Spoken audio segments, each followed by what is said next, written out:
Welcome to the Jennifer Weber Show. I'm Jennifer Weber, and this is Win Yang.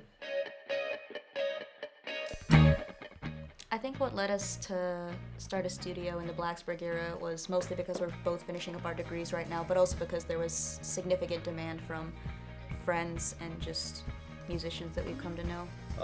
A lot of people were asking to get recorded, and me and Jen were versed in the technology and the production techniques that were required in order to make that happen. So we decided, well, fuck it. If we're gonna do this for other people, we might as well turn this into a full-time thing, or as close to a full-time thing as we can, given the circumstances. In regards to the planning process, I kind of think it started with picking out like an aesthetic for the studio, as fun as that was, and then sort of laying out, really basic guidelines as to the way we wanted to operate things and what kind of clientele we were trying to attract at first. We chose to start the studio together because me and Jen decided to get married at a pretty young age because we're idiots.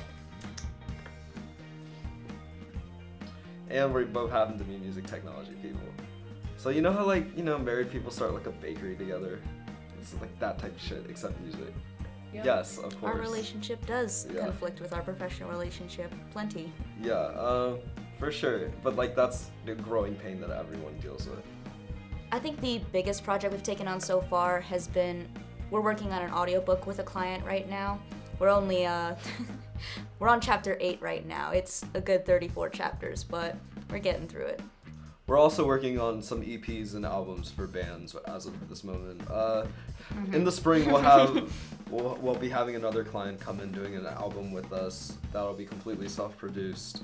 It should be a lot of fun.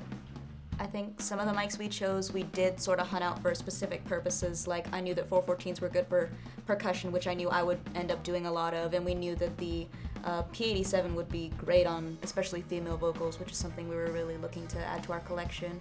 Other than that, we did look for sort of generalized workhorse mics that we could use sort of on everything that would be really versatile. Per week, we probably spend around 8 to 12 hours a week recording and 4 to 8 hours mixing and mastering.